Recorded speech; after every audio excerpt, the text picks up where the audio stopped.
امام مالک نے خبر دی، انہیں ابو حازم بن دینار نے اور انہیں سہل بن سعدی رضی اللہ تعالیٰ عنہ نے کہ رسول کریم صلی اللہ علیہ وسلم کی خدمت میں دودھ یا پانی پینے کو پیش کیا گیا۔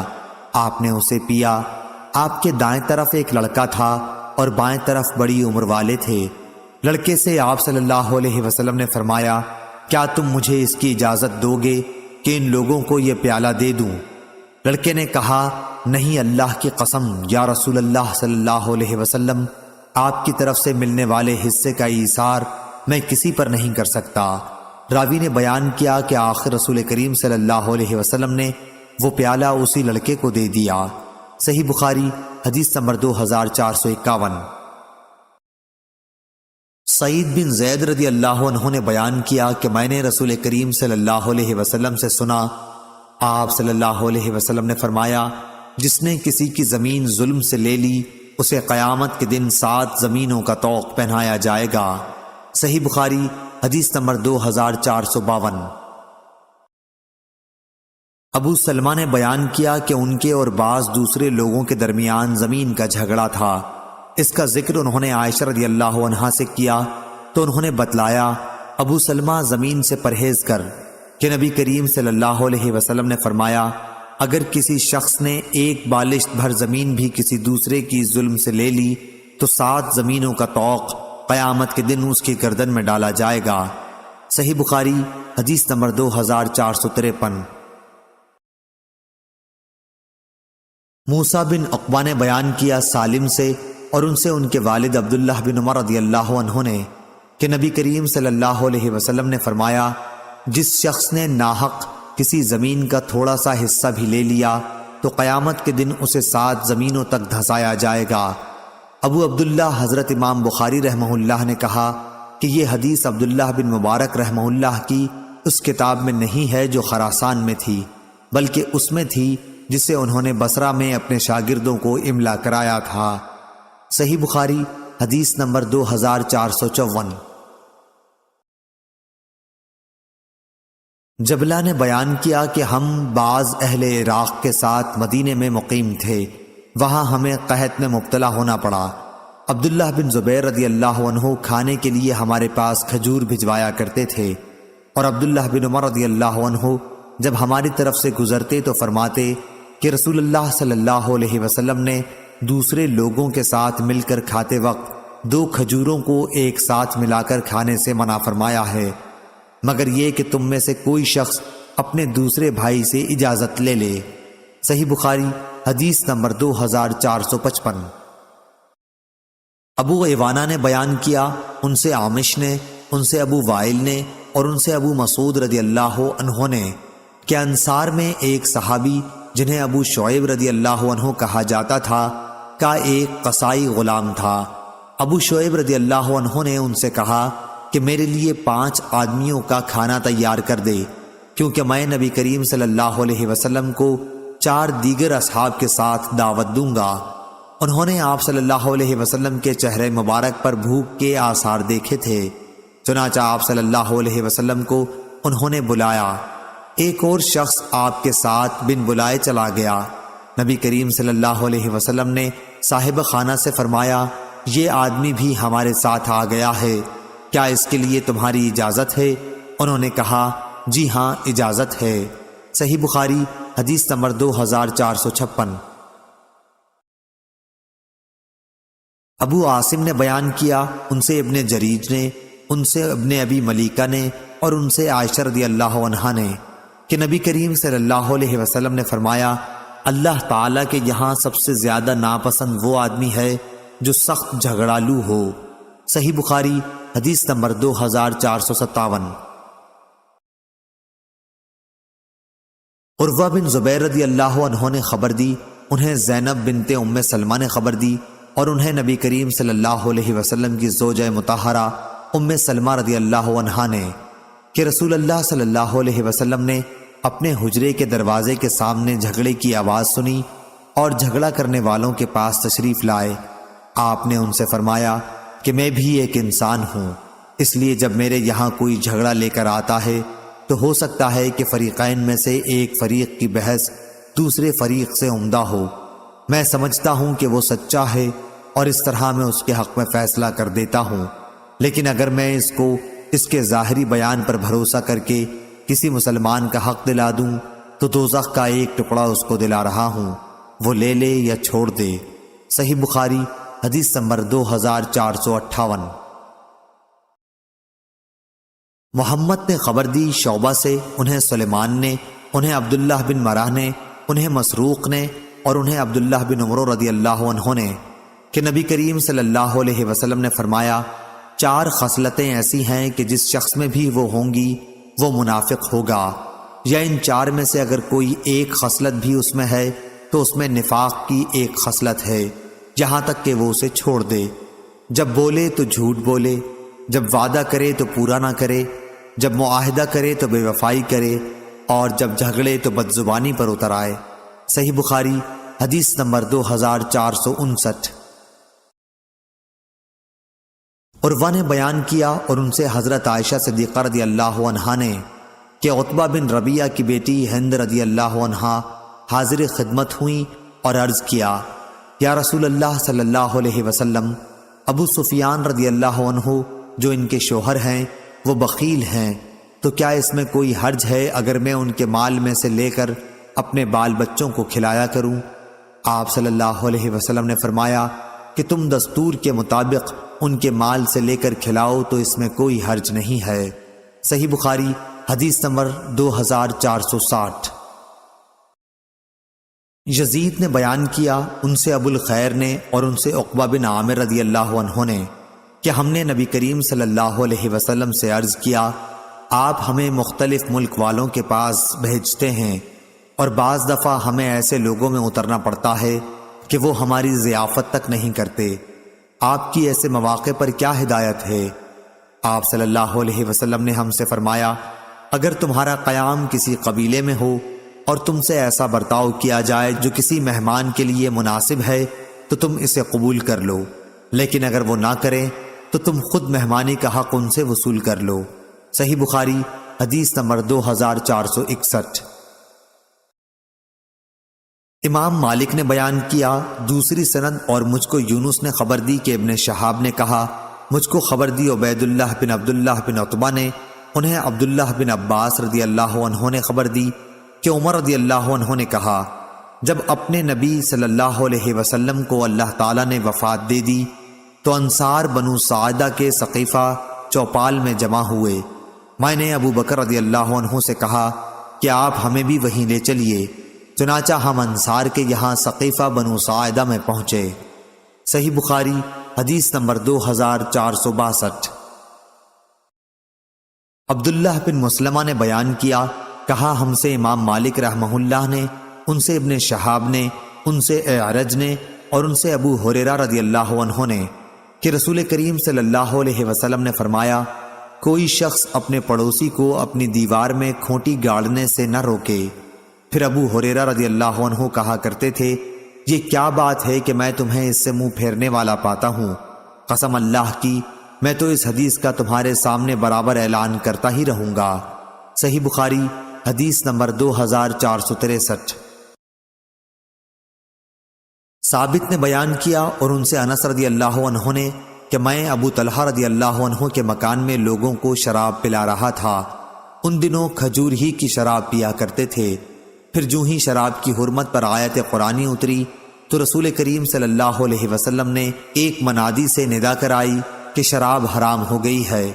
انہوں نے کہا، یہ سنتے ہی ابو طلحہ رضی اللہ عنہ نے کہا کہ باہر لے جا کر اس شراب کو بہا دے۔ چنانچہ میں نے باہر نکل کر ساری شراب بہا دی۔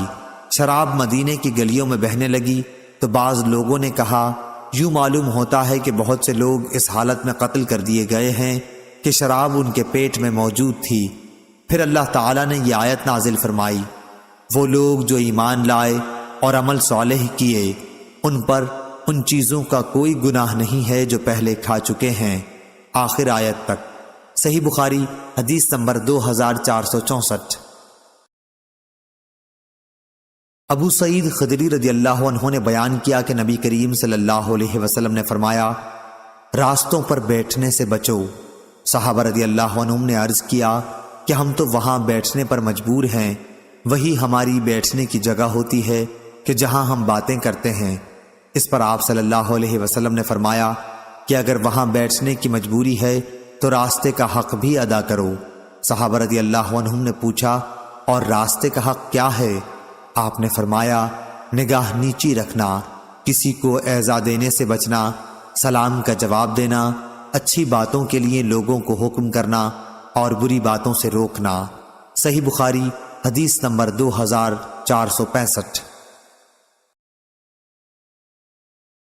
عبداللہ بن مسلمہ نے بیان کیا، ان سے امام مالک نے، ان سے ابو بکر کے غلام سمی نے، ان سے ابو صالح سمان نے، اور ان سے ابو ہریرہ رضی اللہ عنہ نے کہ نبی کریم صلی اللہ علیہ وسلم نے فرمایا، ایک شخص راستے میں سفر کر رہا تھا کہ اسے پیاس لگی، پھر اسے راستے میں ایک کنواں ملا اور وہ اس کے اندر اتر گیا اور پانی پیا۔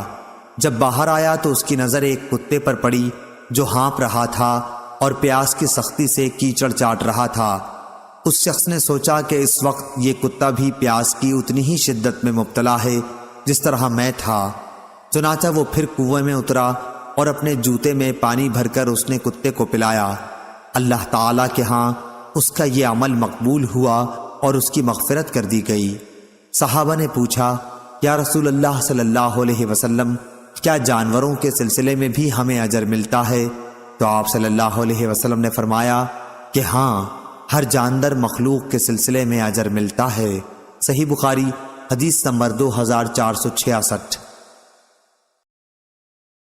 اسامہ بن زید رضی اللہ عنہ نے بیان کیا کہ نبی کریم صلی اللہ علیہ وسلم مدینہ کے ایک بلند مکان پر چڑھے، پھر فرمایا، کیا تم لوگ بھی دیکھ رہے ہو جو میں دیکھ رہا ہوں کہ ان قریب تمہارے گھروں میں فتنے اس طرح برس رہے ہوں گے جیسے بارش برستی ہے۔ صحیح بخاری حدیث نمبر 2467۔ عبداللہ بن عباس رضی اللہ عنہ نے بیان کیا کہ میں ہمیشہ اس بات کا آرزومند رہتا تھا کہ حضرت عمر رضی اللہ عنہ سے حضرت صلی اللہ علیہ وسلم کی ان دو بیویوں کے نام پوچھوں جن کے بارے میں اللہ تعالیٰ نے سورہ تحریم میں فرمایا ہے، اگر تم دونوں اللہ کے سامنے توبہ کرو تو بہتر ہے کہ تمہارے دل بگڑ گئے ہیں۔ پھر میں ان کے ساتھ حج کو گیا۔ عمر رضی اللہ عنہ راستے سے قضائے حاجت کے لیے ہٹے تو میں بھی ان کے ساتھ پانی کا ایک چھاگل لے کر گیا۔ پھر وہ قضائے حاجت کے لیے چلے گئے اور جب واپس آئے تو میں نے ان کے دونوں ہاتھوں پر چھاگل سے پانی ڈالا اور انہوں نے وضو کیا۔ پھر میں نے پوچھا، یا امیر المومنین رضی اللہ عنہ، نبی کریم صلی اللہ علیہ وسلم کی بیویوں میں وہ دو خواتین کون سی ہیں جن کے متعلق اللہ تعالیٰ نے یہ فرمایا کہ تم دونوں اللہ کے سامنے توبہ کرو؟ انہوں نے فرمایا، ابن عباس، تم پر حیرت ہے، وہ تو عائشہ اور حفصہ رضی اللہ عنہا ہیں۔ پھر عمر رضی اللہ عنہ میری طرف متوجہ ہو کر پورا واقعہ بیان کرنے لگے۔ آپ نے بتلایا کہ بنو امیہ بن زید کے قبیلے میں جو مدینے سے ملا ہوا تھا، میں اپنے ایک انصاری پڑوسی کے ساتھ رہتا تھا۔ ہم دونوں نے نبی کریم صلی اللہ علیہ وسلم کی خدمت میں حاضری کی باری مقرر کر رکھی تھی۔ ایک دن وہ حاضر ہوتے اور ایک دن میں۔ جب میں حاضری دیتا تو اس دن کی تمام خبریں وغیرہ لاتا اور ان کو سناتا، اور جب وہ حاضر ہوتے تو وہ بھی اسی طرح کرتے۔ ہم قریش کے لوگ مکے میں اپنی عورتوں پر غالب رہا کرتے تھے، لیکن جب ہم ہجرت کر کے انصار کے یہاں آئے تو انہیں دیکھا کہ ان کی عورتیں خود ان پر غالب تھیں۔ ہماری عورتوں نے بھی ان کا طریق اختیار کرنا شروع کر دیا۔ میں نے ایک دن اپنی بیوی کو ڈانٹا تو انہوں نے بھی اس کا جواب دیا۔ ان کا یہ جواب مجھے ناگوار معلوم ہوا، لیکن انہوں نے کہا کہ میں اگر جواب دیتی ہوں تو تمہیں ناگواری کیوں ہوتی ہے؟ قسم اللہ کی، نبی کریم صلی اللہ علیہ وسلم کی ازواج تک آپ کو جواب دے دیتی ہیں، اور بعض بیویاں تو آپ صلی اللہ علیہ وسلم سے پورے دن اور پوری رات خفا رہتی ہیں۔ اس بات سے میں بہت گھبرایا اور میں نے کہا کہ ان میں سے جس نے بھی ایسا کیا ہوگا وہ تو بڑے نقصان اور خسارے میں ہے۔ اس کے بعد میں نے کپڑے پہنے اور حفصہ رضی اللہ عنہا حضرت عمر رضی اللہ عنہ کے صاحبزادی اور ام المومنین کے پاس پہنچا اور کہا، اے حفصہ، کیا تم میں سے کوئی نبی کریم صلی اللہ علیہ وسلم سے پورے دن رات تک غصہ رہتی ہیں؟ انہوں نے کہا کہ ہاں۔ میں بول اٹھا کہ پھر تو وہ تباہی اور نقصان میں رہیں، کیا تمہیں اس سے امن ہے کہ اللہ تعالیٰ اپنے رسول صلی اللہ علیہ وسلم کی خفگی کی وجہ سے تم پر غصہ ہو جائے اور تم ہلاک ہو جاؤ؟ رسول اللہ صلی اللہ علیہ وسلم سے زیادہ چیزوں کا مطالبہ ہرگز نہ کیا کرو، نہ کسی معاملے میں آپ صلی اللہ علیہ وسلم کو کسی بات کا جواب دو اور نہ آپ پر خفگی کا اظہار ہونے دو۔ البتہ جس چیز کی تمہیں ضرورت ہو وہ مجھ سے مانگ لیا کرو، کسی خود فریبی میں مبتلا نہ رہنا۔ تمہاری یہ پڑوس تم سے زیادہ جمیل اور نظیف ہیں اور رسول اللہ صلی اللہ علیہ وسلم کو زیادہ پیاری بھی ہیں۔ آپ کی مراد عائشہ رضی اللہ عنہا سے تھی۔ حضرت عمر رضی اللہ عنہ نے کہا، ان دنوں یہ چرچا ہو رہا تھا کہ غسان کے فوجی ہم سے لڑنے کے لیے کھروں کے نعال باندھ رہے ہیں۔ میرے پڑوسی ایک دن اپنی باری پر مدینہ گئے ہوئے تھے، پھر عشاء کے وقت واپس لوٹے۔ آ کر میرا دروازہ انہوں نے بڑی زور سے کھٹکھٹایا اور کہا، کیا آپ سو گئے ہیں؟ میں بہت گھبرایا ہوا باہر آیا۔ انہوں نے کہا کہ ایک بہت بڑا حادثہ پیش آ گیا ہے۔ میں نے پوچھا، کیا ہوا؟ کیا غسان کا لشکر آ گیا؟ انہوں نے کہا، بلکہ اس سے بھی بڑا اور سنگین حادثہ، وہ یہ کہ رسول اللہ صلی اللہ علیہ وسلم نے اپنی بیویوں کو طلاق دے دی۔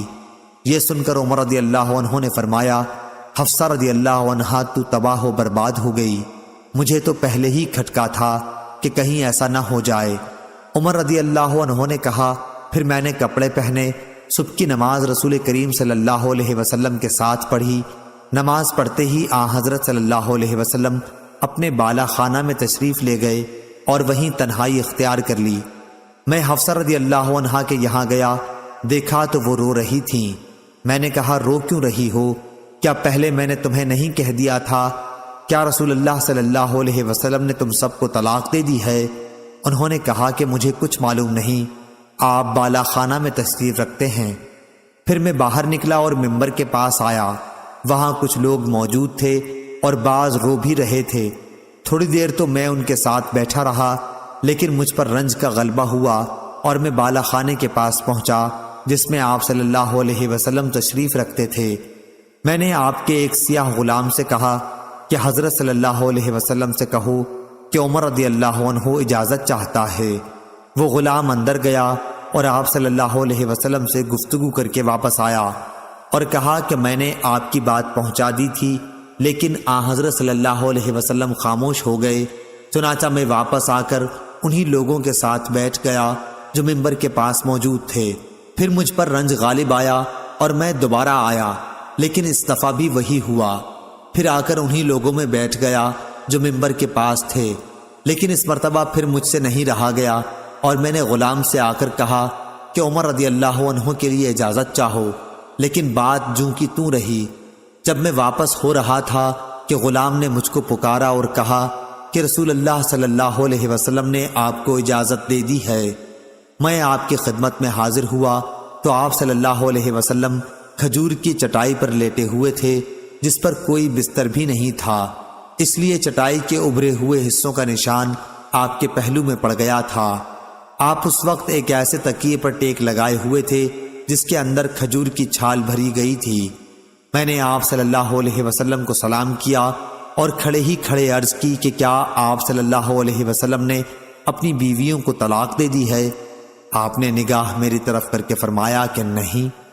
میں نے آپ کے غم کو ہلکا کرنے کی کوشش کی اور کہنے لگا، اب بھی میں کھڑا ہی تھا، یا رسول اللہ صلی اللہ علیہ وسلم، آپ جانتے ہی ہیں کہ ہم قریش کے لوگ اپنی بیویوں پر غالب رہتے تھے، لیکن جب ہم ایک ایسی قوم میں آ گئے جن کی عورتیں ان پر غالب تھیں۔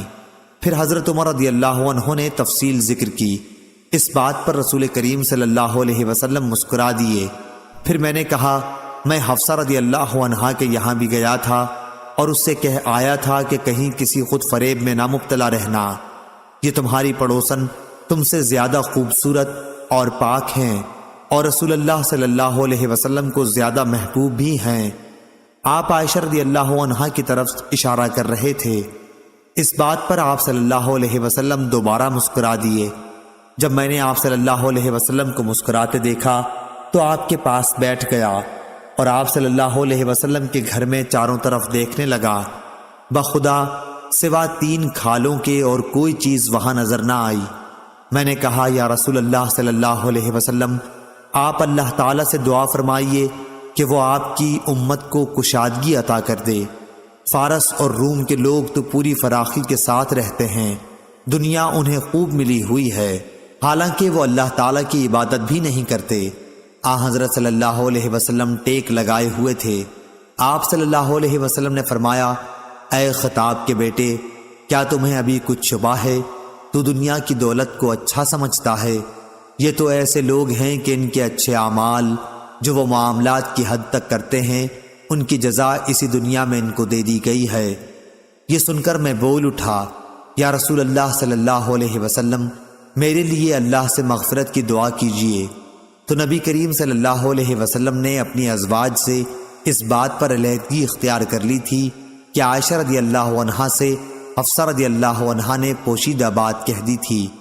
حضور اکرم صلی اللہ علیہ وسلم نے اس انتہائی خفگی کی وجہ سے جو آپ کو ہوئی تھی فرمایا تھا کہ میں اب ان کے پاس 1 مہینے تک نہیں جاؤں گا، اور یہی موقع ہے جس پر اللہ تعالیٰ نے آپ کو متنبہ کیا تھا۔ پھر جب 29 دن گزر گئے تو آپ عائشہ رضی اللہ عنہا کے گھر تشریف لے گئے اور انہی کے یہاں سے آپ نے ابتدا کی۔ عائشہ رضی اللہ عنہا نے کہا کہ آپ نے تو عہد کیا تھا کہ ہمارے یہاں 1 مہینے تک نہیں تشریف لائیں گے، اور آج 29ویں کی صبح ہے، میں تو دن گن رہی تھی۔ نبی کریم صلی اللہ علیہ وسلم نے فرمایا، یہ مہینہ 29 دن کا ہے، اور وہ مہینہ 29 ہی دن کا تھا۔ عائشہ رضی اللہ عنہا نے بیان کیا کہ پھر وہ آیت نازل ہوئی جس میں ازواج النبی رضی اللہ عنہم کو اختیار دیا گیا تھا۔ اس کی بھی ابتدا آپ صلی اللہ علیہ وسلم نے مجھ سے کی اور فرمایا کہ میں تم سے ایک بات کہتا ہوں، اور یہ ضروری نہیں کہ جواب فوراً دو، بلکہ اپنے والدین سے بھی مشورہ کر لو۔ عائشہ رضی اللہ عنہا نے بیان کیا کہ آپ کو یہ معلوم تھا کہ میرے ماں باپ کبھی آپ سے جدائی کا مشورہ نہیں دے سکتے۔ پھر آپ صلی اللہ علیہ وسلم نے فرمایا کہ اللہ تعالیٰ نے فرمایا ہے کہ اے نبی صلی اللہ علیہ وسلم، اپنی بیویوں سے کہہ دو اللہ تعالیٰ کے قول عظیمہ تک۔ میں نے عرض کیا، کیا اب اس معاملے میں بھی اپنے والدین سے مشورہ کرنے جاؤں گی؟ اس میں کسی شبے کی گنجائش ہی نہیں ہے کہ میں اللہ اور اس کے رسول صلی اللہ علیہ وسلم اور دار آخرت کو پسند کرتی ہوں۔ اس کے بعد آپ صلی اللہ علیہ وسلم نے اپنی دوسری بیویوں کو بھی اختیار دیا، اور انہوں نے بھی وہی جواب دیا جو عائشہ رضی اللہ عنہا نے دیا تھا۔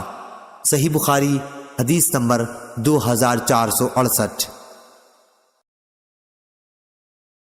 مروان بن معاویہ فزاری نے بیان کیا، ان سے حمید طویل نے اور ان سے انس رضی اللہ عنہ نے بیان کیا کہ رسول اللہ صلی اللہ علیہ وسلم نے اپنی ازواج کے پاس 1 مہینے تک نہ جانے کی قسم کھائی تھی، اور ایلا کے واقعے سے پہلے 5 ہجری میں آپ صلی اللہ علیہ وسلم کے قدم مبارک میں موج آ گئی تھی، اور آپ اپنے بالا خانہ میں قیام پذیر ہوئے تھے۔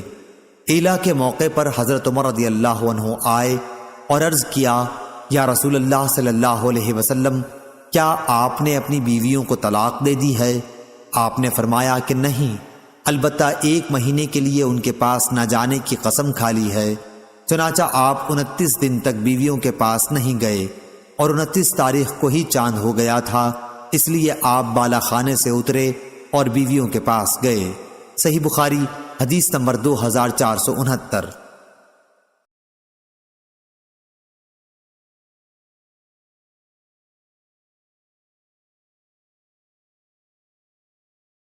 سلیمان بن حرب نے بیان کیا، کہا ہم سے شعبہ نے، ان سے منصور نے، ان سے ابو وائل نے اور ان سے حذیفہ رضی اللہ عنہ نے کہ میں نے رسول اللہ صلی اللہ علیہ وسلم کو دیکھا، یا یہ کہا کہ نبی کریم صلی اللہ علیہ وسلم ایک قوم کی کوڑی پر تشریف لائے اور آپ نے وہاں کھڑے ہو کر پیشاب کیا۔ صحیح بخاری حدیث نمبر 2471۔ امام مالک نے خبر دی، انہیں سمی نے، انہیں ابو صالح نے اور ان سے ابو ہریرہ رضی اللہ عنہ نے بیان کیا کہ رسول کریم صلی اللہ علیہ وسلم نے فرمایا، ایک شخص راستے پر چل رہا تھا، اس نے وہاں کانٹے دار ڈالی دیکھی، اس نے اسے اٹھا لیا تو اللہ تعالیٰ نے اس کا یہ عمل قبول کیا اور اس کی مغفرت کر دی۔ صحیح بخاری حدیث نمبر 2472۔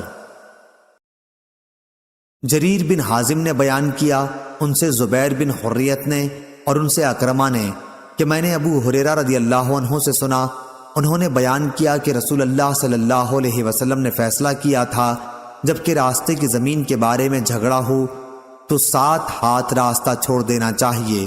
صحیح بخاری حدیث نمبر 2473۔ عدی بن ثابت نے بیان کیا، کہا کہ میں نے عبداللہ بن یزید انصاری رضی اللہ عنہ سے سنا، جو عدی بن ثابت کے نانا تھے، کہ نبی کریم صلی اللہ علیہ وسلم نے لوٹ مار کرنے اور مسئلہ کرنے سے منع فرمایا تھا۔ صحیح بخاری حدیث نمبر 2474۔ عقیل نے بیان کیا، ان سے ابن شہاب نے، ان سے ابو بکر بن عبد الرحمن نے، ان سے ابو ہریرہ رضی اللہ عنہ نے کہا کہ نبی کریم صلی اللہ علیہ وسلم نے فرمایا، زانی مومن رہتے ہوئے زنا نہیں کر سکتا، شراب خوار مومن رہتے ہوئے شراب نہیں پی سکتا، چور مومن رہتے ہوئے چوری نہیں کر سکتا، اور کوئی شخص مومن رہتے ہوئے لوٹ اور غارت گری نہیں کر سکتا کہ لوگوں کی نظریں اسی کی طرف اٹھی ہوئی ہوں اور وہ لوٹ رہا ہو۔ سعید اور ابو سلمہ کی بھی ابو ہریرہ رضی اللہ عنہ سے بحوالہ نبی کریم صلی اللہ علیہ وسلم اسی طرح روایت ہے، البتہ ان کی روایت میں لوٹ کا تذکرہ نہیں ہے۔ صحیح بخاری حدیث نمبر 2475۔ سعید بن مسیب نے خبر دی، انہوں نے ابو ہریرہ رضی اللہ عنہ سے سنا کہ رسول کریم صلی اللہ علیہ وسلم نے فرمایا، قیامت اس وقت تک قائم نہ ہوگی جب تک ابن مریم علیہ السلام کا نزول ایک عادل حکمران کی حیثیت سے تم میں نہ ہو لے۔ وہ صلیب کو توڑ دیں گے، سوروں کو قتل کر دیں گے اور جزیہ قبول نہیں کریں گے۔ اس دور میں مال و دولت کی اتنی کثرت ہو جائے گی کہ کوئی اسے قبول نہیں کرے گا۔ صحیح بخاری حدیث نمبر 2476۔ ابو عاصم ضحاک بن مخلد نے بیان کیا، کہا ہم سے یزید بن ابی عبید نے اور ان سے سلمہ بن عقور رضی اللہ عنہ نے کہ نبی اکرم صلی اللہ علیہ وسلم نے غزوہ خیبر کے موقع پر دیکھا کہ آگ جلائی جا رہی ہے۔ آپ صلی اللہ علیہ وسلم نے پوچھا، یہ آگ کس لیے جلائی جا رہی ہے؟ صحابہ رضی اللہ عنہم نے عرض کیا کہ گدھے کا گوشت پکانے کے لیے۔ حضرت صلی اللہ علیہ وسلم نے فرمایا کہ برتن جس میں گدھے کا گوشت ہو توڑ دو اور گوشت پھینک دو۔ اس پر صحابہ رضی اللہ عنہم بولے، ایسا کیوں نہ کر لیں کہ گوشت پھینک دیں اور برتن دھو لیں؟ آپ نے فرمایا کہ برتن دھو لو۔ صحیح بخاری حدیث نمبر 2477۔ ابو معمر نے بیان کیا اور ان سے عبداللہ بن مسعود رضی اللہ عنہ نے بیان کیا کہ نبی کریم صلی اللہ علیہ وسلم فتح مکہ کے دن جب مکے میں داخل ہوئے تو خانہ کعبہ کے چاروں طرف 360 بت تھے۔ آپ صلی اللہ علیہ وسلم کے ہاتھ میں ایک چھڑی تھی جس سے آپ ان بتوں پر مارنے لگے اور فرمانے لگے کہ حق آ گیا اور باطل مٹ گیا۔ صحیح بخاری حدیث نمبر 2478۔ انس بن عیاض نے بیان کیا، ان سے عبید اللہ عمری نے، ان سے عبد الرحمن بن قاسم نے، ان سے ان کے والد قاسم نے اور ان سے عائشہ رضی اللہ عنہا نے کہ انہوں نے اپنے حجرے کے سائبان پر ایک پردہ لٹکا دیا تھا جس میں تصویریں بنی ہوئی تھیں۔ نبی کریم صلی اللہ علیہ وسلم نے جب دیکھا تو اسے اتار کر پھاڑ ڈالا۔ عائشہ رضی اللہ عنہا نے بیان کیا کہ پھر میں نے اس پردے سے 2 گدے بنا ڈالے، وہ دونوں گدے گھر میں رہتے تھے اور نبی کریم صلی اللہ علیہ وسلم ان پر بیٹھا کرتے تھے۔ صحیح بخاری حدیث نمبر 2479۔ ابو الاسود نے بیان کیا، ان سے اکرمہ نے اور ان سے عبداللہ بن عمر رضی اللہ عنہ نے بیان کیا کہ میں نے رسول کریم صلی اللہ علیہ وسلم سے سنا، آپ نے فرمایا کہ جو شخص اپنے مال کی حفاظت کرتے ہوئے قتل کر دیا گیا وہ شہید ہے۔ صحیح بخاری حدیث نمبر 2480۔ یحییٰ بن سعید قطان نے بیان کیا، ان سے حمید نے اور ان سے انس رضی اللہ عنہ نے کہ نبی کریم صلی اللہ علیہ وسلم ازواج مطہرات رضی اللہ عنہن میں سے کسی ایک کے یہاں تشریف رکھتے تھے۔ امہات المومنین میں سے ایک نے وہیں آپ کے لیے خادم کے ہاتھ ایک پیالے میں کچھ کھانے کی چیز بھجوائی۔ انہوں نے ایک ہاتھ اس پیالے پر مارا اور پیالہ گر کر ٹوٹ گیا۔ آپ صلی اللہ علیہ وسلم نے پیالے کو جوڑا اور جو کھانے کی چیز تھی اسے اس میں دوبارہ رکھ کر صحابہ رضی اللہ عنہم سے فرمایا کہ کھاؤ۔ آپ صلی اللہ علیہ وسلم نے پیالہ لانے والے خادم کو روک لیا اور پیالہ بھی نہیں بھیجا، بلکہ جب کھانے سے سب فارغ ہو گئے تو دوسرا اچھا پیالہ بھجوا دیا اور جو ٹوٹ گیا تھا اسے نہیں بھجوایا۔ ابن ابی مریم نے بیان کیا کہ ہمیں یحییٰ بن ایوب نے خبر دی، ان سے حمید نے بیان کیا، ان سے انس رضی اللہ عنہ نے بیان کیا اور ان سے نبی کریم صلی اللہ علیہ وسلم نے۔ صحیح بخاری حدیث نمبر 2481۔ جریر بن حازم نے بیان کیا، ان سے محمد بن سیرین نے اور ان سے ابو ہریرہ رضی اللہ عنہ نے کہ نبی کریم صلی اللہ علیہ وسلم نے فرمایا، بنی اسرائیل میں ایک صاحب تھے جن کا نام جریج تھا۔ وہ نماز پڑھ رہے تھے کہ ان کی والدہ آئیں اور انہیں پکارا۔ انہوں نے جواب نہیں دیا، سوچتے رہے کہ جواب دوں یا نماز پڑھوں۔ پھر وہ دوبارہ آئیں اور غصے میں بد دعا کر گئیں، اے اللہ، اسے موت نہ آئے جب تک کسی بدکار عورت کا منہ نہ دیکھ لے۔ جریج اپنے عبادت خانے میں رہتے تھے۔ ایک عورت نے جو جریج کے عبادت خانے کے پاس اپنے مویشی چرایا کرتی تھی اور فاحشہ تھی، کہا کہ جریج کو فتنے میں ڈالے بغیر نہ رہوں گی۔ چنانچہ وہ ان کے سامنے آئی اور گفتگو کرنی چاہی، لیکن انہوں نے منہ پھیر لیا۔ پھر وہ ایک چرواہے کے پاس گئی اور اپنے جسم کو اس کے قابو میں دے دیا۔ آخر لڑکا پیدا ہوا اور اس عورت نے الزام لگایا کہ یہ جریج کا لڑکا ہے۔ قوم کے لوگ جریج کے یہاں آئے اور ان کا عبادت خانہ توڑ دیا، انہیں باہر نکالا اور گالیاں دیں، لیکن جریج نے وضو کیا اور نماز پڑھ کر اس لڑکے کے پاس آئے۔ انہوں نے اس سے پوچھا، بچے تمہارا باپ کون ہے؟ بچہ خدا کے حکم سے بول پڑا کہ چرواہا۔ قوم خوش ہو گئی اور کہا کہ ہم آپ کے لیے سونے کا عبادت خانہ بنوا دیں۔ جریج نے کہا کہ میرا گھر تو مٹی ہی سے بنے گا۔ صحیح بخاری حدیث نمبر 2482۔ امام مالک نے خبر دی، انہیں وہاب بن کیسان نے اور انہیں جابر بن عباد اللہ رضی اللہ عنہ نے کہ رسول اللہ صلی اللہ علیہ وسلم نے رجب 7 ہجری میں ساحل بحر کی طرف ایک لشکر بھیجا اور اس کا امیر ابو عبیدہ بن جراح رضی اللہ عنہ کو بنایا۔ فوجیوں کی تعداد 300 تھی اور میں بھی ان میں شریک تھا۔ ہم نکلے اور ابھی راستے ہی میں تھے کہ توشہ ختم ہو گیا۔ ابو عبیدہ رضی اللہ عنہ نے حکم دیا کہ تمام فوجی اپنے توشے جو کچھ بھی باقی رہ گئے ہوں ایک جگہ جمع کر دیں۔ سب کچھ جمع کرنے کے بعد کھجوروں کے کل 2 تھیلے ہو سکے اور روزانہ ہمیں اسی میں سے تھوڑی تھوڑی کھجور کھانے کے لیے ملنے لگی۔ جب اس کا بھی اکثر حصہ ختم ہو گیا تو ہمیں صرف ایک ایک کھجور ملتی رہی۔ میں وہاب بن کیسان نے جابر رضی اللہ عنہ سے کہا کہ بھلا ایک کھجور سے کیا ہوتا ہوگا؟ انہوں نے بتلایا کہ اس کی قدر ہمیں اس وقت معلوم ہوئی جب وہ بھی ختم ہو گئی تھی۔ انہوں نے بیان کیا کہ آخر ہم سمندر تک پہنچ گئے۔ اتفاق سے سمندر میں ہمیں ایک ایسی مچھلی مل گئی جو اپنے جسم میں پہاڑ کی طرح معلوم ہوتی تھی۔ سارا لشکر اس مچھلی کو 18 دن تک کھاتا رہا۔ پھر ابو عبیدہ رضی اللہ عنہ نے اس کی دونوں پسلیوں کو کھڑا کرنے کا حکم دیا۔ اس کے بعد اونٹوں کو ان کے تلے سے چلنے کا حکم دیا اور وہ ان پسلیوں کے نیچے سے ہو کر گزرے، لیکن اونٹ نے ان کو چھوا تک نہیں۔ صحیح بخاری حدیث نمبر 2483۔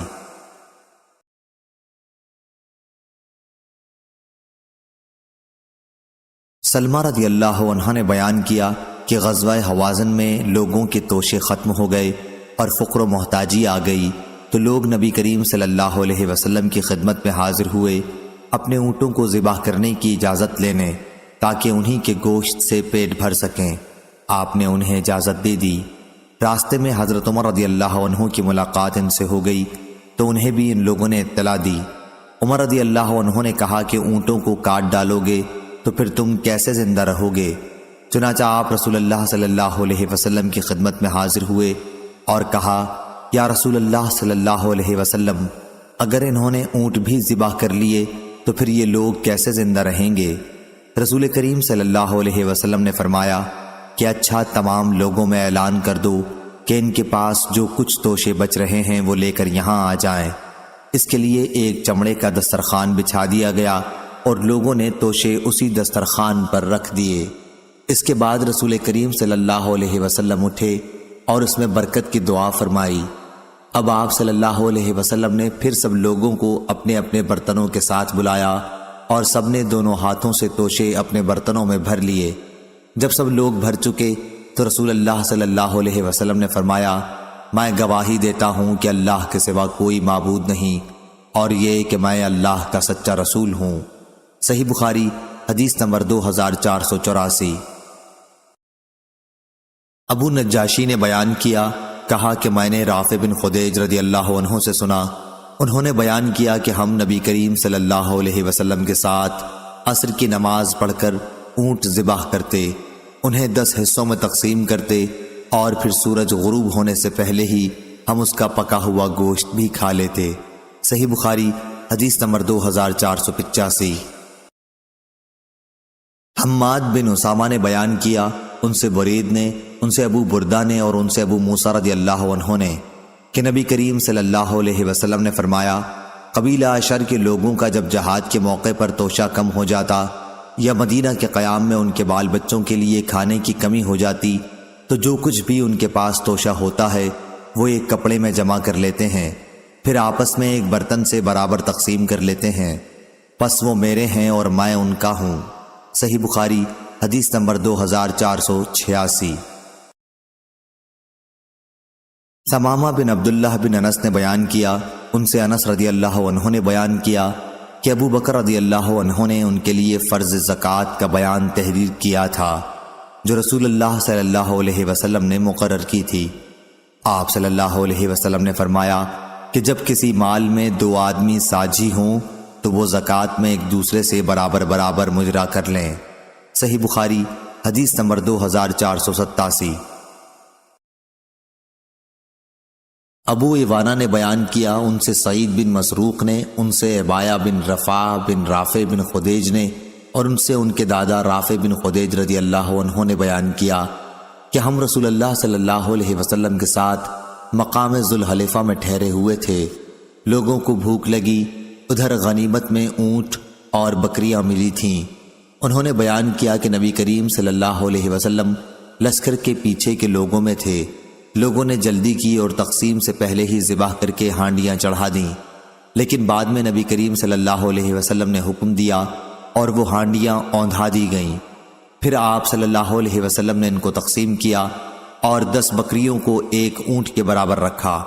ایک اونٹ اس میں سے بھاگ گیا تو لوگ اسے پکڑنے کی کوشش کرنے لگے، لیکن اس نے سب کو تھکا دیا۔ قوم کے پاس گھوڑے کم تھے، ایک صحابی تیر لے کر اونٹ کی طرف جھپٹے، اللہ نے اس کو ٹھہرا دیا۔ پھر آپ صلی اللہ علیہ وسلم نے فرمایا کہ ان جانوروں میں بھی جنگلی جانوروں کی طرح سرکشی ہوتی ہے، اس لیے ان جانوروں میں سے بھی اگر کوئی تمہیں عاجز کر دے تو اس کے ساتھ تم ایسا ہی معاملہ کیا کرو۔ پھر میرے دادا نے عرض کیا کہ کل دشمن کے حملے کا خوف ہے، ہمارے پاس چھریاں نہیں ہیں، تلواروں سے ذبح کریں تو ان کے خراب ہونے کا ڈر ہے، جبکہ جنگ سامنے ہے، کیا ہم بانس کی کھپچی سے ذبح کر سکتے ہیں؟ آپ صلی اللہ علیہ وسلم نے فرمایا، جو چیز بھی خون بہا دے اور ذبیحے پر اللہ تعالیٰ کا نام بھی لیا گیا ہو تو اس کے کھانے میں کوئی حرج نہیں، سوائے دانت اور ناخن کے۔ اس کی وجہ میں تمہیں بتاتا ہوں، دانت تو ہڈی ہے اور ناخن حبشیوں کی چھری ہے۔ صحیح بخاری حدیث نمبر 2488۔ حبلہ بن سہیم نے بیان کیا، انہوں نے کہا کہ میں نے عبداللہ بن عمر رضی اللہ عنہ سے سنا، انہوں نے کہا کہ نبی کریم صلی اللہ علیہ وسلم نے اس سے منع فرمایا تھا کہ کوئی شخص اپنے ساتھیوں کی اجازت کے بغیر دسترخوان پر 2 کھجور ایک ساتھ ملا کر کھائے۔ صحیح بخاری حدیث نمبر 2489۔ جبلہ نے بیان کیا کہ ہمارا قیام مدینے میں تھا اور ہم پر قحط کا دورہ ہوا۔ عبداللہ بن زبیر رضی اللہ عنہ ہمیں کھجور کھانے کے لیے دیتے تھے، اور عبداللہ بن عمر رضی اللہ عنہ گزرتے ہوئے یہ کہہ جایا کرتے تھے کہ 2 کھجور ایک ساتھ ملا کر نہ کھانا، کیونکہ نبی کریم صلی اللہ علیہ وسلم نے اپنے دوسرے ساتھی کی اجازت کے بغیر ایسا کرنے سے منع فرمایا ہے۔ صحیح بخاری حدیث نمبر 2490۔ ایوب سختیانی نے کہا، ان سے نافع نے، اور ان سے عبداللہ بن عمر رضی اللہ عنہ نے کہ رسول اللہ صلی اللہ علیہ وسلم نے فرمایا، جو شخص مشترک ساجھے کے غلام میں اپنا حصہ آزاد کر دے اور اس کے پاس سارے غلام کی قیمت کے موافق مال ہو تو وہ پورا آزاد ہو جائے گا۔ اگر اتنا مال نہ ہو تو بس جتنا حصہ اس کا تھا اتنا ہی آزاد ہوا۔ ایوب نے کہا کہ یہ مجھے نہیں معلوم کہ روایت کا یہ آخری حصہ غلام کا وہی حصہ آزاد ہوگا جو اس نے آزاد کیا ہے، یہ نافع کا اپنا قول ہے، یہ نبی کریم صلی اللہ علیہ وسلم کی حدیث میں داخل ہے۔ صحیح بخاری حدیث نمبر 2491۔ سعید بن ابی عروبہ نے خبر دی، انہیں قتادہ نے، انہیں نضر بن انس نے، انہیں بشیر بن نہیک نے اور انہیں ابو ہریرہ رضی اللہ عنہ نے کہ نبی کریم صلی اللہ علیہ وسلم نے فرمایا، جو شخص مشترک غلام میں سے اپنا حصہ آزاد کر دے تو اس کے لیے ضروری ہے کہ اپنے مال سے غلام کو پوری آزادی دلا دے، لیکن اگر اس کے پاس اتنا مال نہیں ہے تو انصاف کے ساتھ غلام کی قیمت لگائی جائے، پھر غلام سے کہا جائے کہ اپنی آزادی کی کوشش میں وہ باقی حصے کی قیمت خود کما کر ادا کر لے، لیکن غلام پر اس کے لیے کوئی دباؤ نہ ڈالا جائے۔ صحیح بخاری حدیث نمبر 2492۔ ابو نعیم فضل بن دکین نے بیان کیا، کہا ہم سے زکریا نے کہا میں نے عامر بن شعبہ سے سنا، انہوں نے بیان کیا کہ میں نے نعمان بن بشیر سے سنا کہ نبی کریم صلی اللہ علیہ وسلم نے فرمایا، اللہ کی حدود پر قائم رہنے والے اور اس میں گھس جانے والے یعنی خلاف ورزی کرنے والے کی مثال ایسے لوگوں کی سی ہے جنہوں نے ایک کشتی کے سلسلے میں قرار ڈالا، جس کے نتیجے میں بعض لوگوں کو کشتی کے اوپر کا حصہ ملا اور بعض کو نیچے کا، پس جو لوگ نیچے والے تھے انہیں دریا سے پانی لینے کے لیے اوپر والوں کے اوپر سے گزرنا پڑتا۔ انہوں نے سوچا کہ کیوں نہ ہم اپنے ہی حصے میں ایک سوراخ کر لیں تاکہ اوپر والوں کو ہم کوئی تکلیف نہ دیں۔ اب اگر اوپر والے بھی نیچے والوں کو منمانی کرنے دیں گے تو کشتی والے تمام ہلاک ہو جائیں گے، اور اگر اوپر والے نیچے والوں کا ہاتھ پکڑ لیں تو یہ خود بھی بچیں گے اور ساری کشتی بھی بچ جائے گی۔ صحیح بخاری حدیث نمبر 2493۔ عروہ بن زبیر نے خبر دی اور انہوں نے حضرت عائشہ رضی اللہ عنہ سے پوچھا تھا۔ دوسری سند اور لیث نے بیان کیا کہ مجھ سے یونس نے بیان کیا، ان سے ابن شہاب نے، انہیں عروہ بن زبیر نے خبر دی کہ انہوں نے عائشہ رضی اللہ عنہا سے سورہ نساء میں اس آیت کے بارے میں پوچھا، اگر تم کو یتیموں میں انصاف نہ کرنے کا ڈر ہو تو جو عورتیں پسند آئیں 2-2 3-3 4-4 نکاح میں لاؤ۔ انہوں نے کہا، میرے بھانجے یہ آیت اس یتیم لڑکی کے بارے میں ہے جو اپنے ولی محافظ رشتہ دار جیسے چچیرا بھائی، پھپھی زاد یا ماموں زاد بھائی کی پرورش میں ہو اور ترکے کے مال میں اس کی ساجھی ہو، اور وہ اس کی مالداری اور خوبصورتی پر فریفتہ ہو کر اس سے نکاح کر لینا چاہے، لیکن پورا مہر انصاف سے جتنا اس کو اور جگہ ملتا وہ نہ دے، تو اسے اس سے منع کر دیا گیا کہ ایسی یتیم لڑکیوں سے نکاح کرے، البتہ اگر ان کے ساتھ ان کے ولی انصاف کر سکیں اور ان کی حسب حیثیت بہتر سے بہتر طرز عمل مہر کے بارے میں اختیار کریں تو اس صورت میں نکاح کرنے کی اجازت ہے، اور ان سے یہ بھی کہہ دیا گیا کہ ان کے سوا جو بھی عورت انہیں پسند ہو ان سے وہ نکاح کر سکتے ہیں۔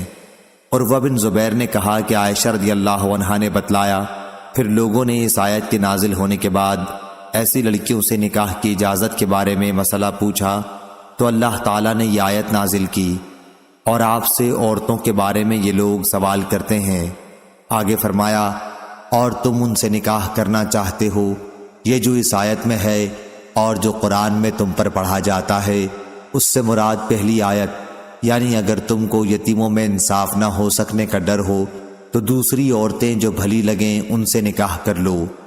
حضرت عائشہ رضی اللہ عنہا نے کہا، یہ جو اللہ نے دوسری آیت میں فرمایا اور تم ان سے نکاح کرنا چاہتے ہو، اس سے یہ غرض ہے کہ جو یتیم لڑکی تمہاری پرورش میں ہو اور مال اور جمال کم رکھتی ہو اس سے تو تم نفرت کرتے ہو، اس لیے جس یتیم لڑکے کے مال اور جمال میں تم کو رغبت ہو اس سے بھی نکاح نہ کرو، مگر اس صورت میں جب انصاف کے ساتھ ان کا پورا مہر دینا کرو۔ صحیح بخاری حدیث نمبر 2494۔ معمر نے خبر دی، انہیں زاہری نے، انہیں ابو سلمہ نے اور ان سے جابر بن عبداللہ رضی اللہ عنہ نے کہا کہ نبی کریم صلی اللہ علیہ وسلم نے شفاء کا حق ایسے اموال، زمین، جائیداد وغیرہ میں دیا تھا جن کی تقسیم نہ ہوئی ہو، لیکن جب اس کی حد بندی ہو جائے اور راستے بھی بدل دیے جائیں تو پھر شفاء کا کوئی حق باقی نہیں رہے گا۔ صحیح بخاری حدیث نمبر 2495۔ زاہری نے بیان کیا، ان سے ابو سلمہ نے اور ان سے جابر بن عبداللہ رضی اللہ عنہ نے کہا کہ نبی کریم صلی اللہ علیہ وسلم نے ہر اس جائیداد میں شفاء کا حق دیا تھا جس کے شرکاء میں ابھی تقسیم نہ ہوئی ہو، لیکن اگر حد بندی ہو جائے اور راستے الگ ہو جائیں تو پھر شفاء کا حق باقی نہیں رہتا۔ صحیح بخاری حدیث نمبر 2496۔ جویریہ بنت اسما نے بیان کیا، ان سے نافع نے اور ان سے عبداللہ رضی اللہ عنہ نے کہ رسول اللہ صلی اللہ علیہ وسلم نے خیبر کی زمین یہودیوں کو اس شرط پر دے دی تھی کہ وہ اس میں محنت کریں اور بوئیں جوتیں، پیداوار کا آدھا حصہ انہیں ملا کرے گا۔ صحیح بخاری حدیث نمبر 2499۔ لیث نے بیان کیا، ان سے یزید بن ابی حبیب نے، ان سے ابو الخیر نے اور ان سے عقبہ بن عامر رضی اللہ عنہ نے کہ رسول اللہ صلی اللہ علیہ وسلم نے انہیں بکریاں دی تھیں کہ قربانی کے لیے ان کو صحابہ میں تقسیم کر دیں۔ پھر 1 سال کا بکری کا بچہ بچ گیا تو انہوں نے حضرت صلی اللہ علیہ وسلم سے اس کا ذکر کیا۔ آپ صلی اللہ علیہ وسلم نے عقبہ سے فرمایا، تو اس کی قربانی کر لے۔